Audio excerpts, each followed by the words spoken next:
sometimes with interviews, it can be hard to um, figure out how to lower that anxiety.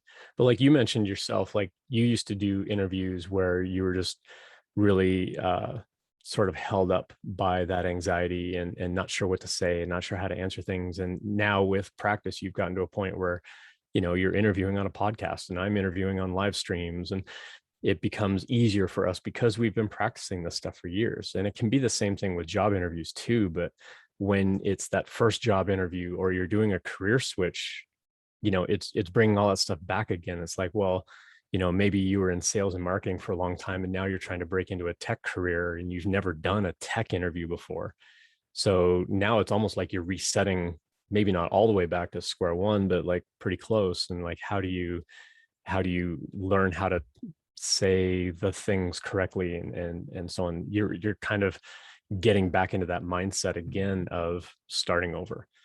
But really, like, yourself, what's going to work for you and not work for you. It's kind of like the saying, like, you can't just tell somebody to calm down because that's never going to work. Like, calm down, just Yeah, relax. It's like no one has ever been like, oh, okay, that yeah, worked. cool, I'm calm now, I'm relaxed now. Like that never happens. If anything, you're going to wind them up a little bit more. It's like, don't tell Hmm. me to calm down. um so when it comes to an interview, it really does come down to practice, like we talked about previously. Like, it really does come down to practice and finding ways of doing mock interview scenarios with someone that you can trust to give you good feedback and give you pointers on, this part of your answer was really good, like how you explained this was, you did a great job on that. This part of your answer, you kind of rambled on a little while, or this part of your answer was too short. Like, you need to expand that because you're kind of touching on something that's really good. You need to dive into that a little bit more. Without having somebody that can give you that kind of feedback, it becomes much harder to improve. But that is probably, for me, the number one way that I can reduce my anxiety when I interview is to practice interviewing, like actually have practice interviews. There were times when I was like gainfully employed, loved my job, wasn't thinking about leaving. I would just go out for interviews. I would just like contact companies and say, like, hey, I'm kind of interested in what you do. Like, could I interview for this position? And there were times where I would get all the way through the interview stage and I would actually get a job offer. It's like, no, I decided to stay where I'm at. And it's always disappointing for the company when you do that. For me, going through that process was a way to kind of keep my skills sharp. It was also a way for me, having been an interviewer, see how other companies conduct their interviews and how they manage communication and things like that, so that I can kind of take a step back and go, oh, I like the way they did that, or like, oh, I wish that they did a better job about that. Do I do that? Like, I need to make sure I don't do that to people. And just it brings more awareness all around of how interviews are conducted and how to kind of improve the interview process overall.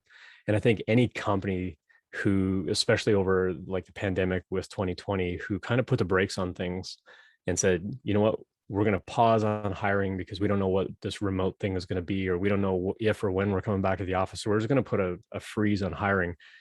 And some companies, while they did that, they're like, well, hey, since we're not like actively interviewing a ton of people, let's go revisit that whole interview process again. And let's find out, like, is there, like, are we getting good signals? Is there something better that we could do? Is that, what if we change this or that?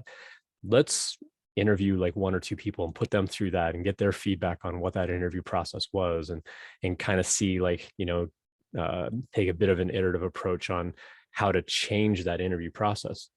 Once companies started kind of spinning the hiring back up, it becomes much harder to say, okay, well, we want these candidates to go through this process and these candidates to go through that process. As much as you might want to try like A/B testing for that kind of thing, it becomes much more difficult to kind of compare apples to apples when you've got people going through a different kind of process.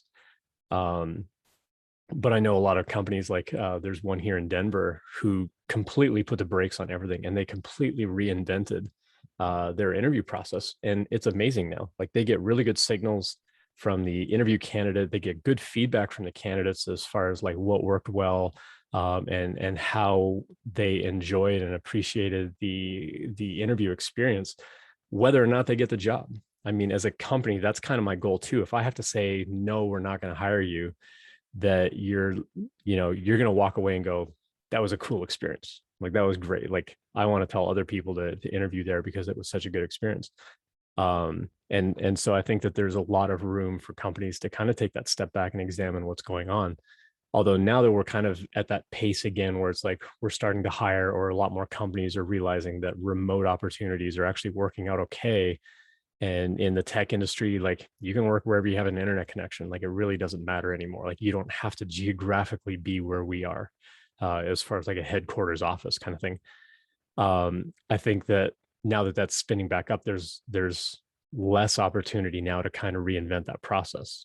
So it's never too late to start though, but it is a time consuming process of like, how do we sort of switch gears and take a different approach on that.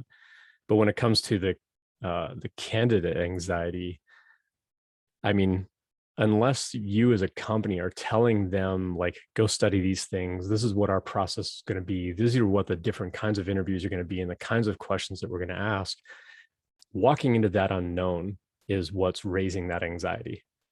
And so I would say the number one thing for lowering your own sort of anxiety about it is knowing yourself and knowing how to calm yourself. But a close second would be if the company would just tell you what that process is, so that you can be as best prepared as you can be, and just say like, hey, we don't need you to know all the things, but we're going to quiz you about the following topics, and we want to dive in on this piece of code that you've submitted, or we want you to come in and talk about a project that you've built.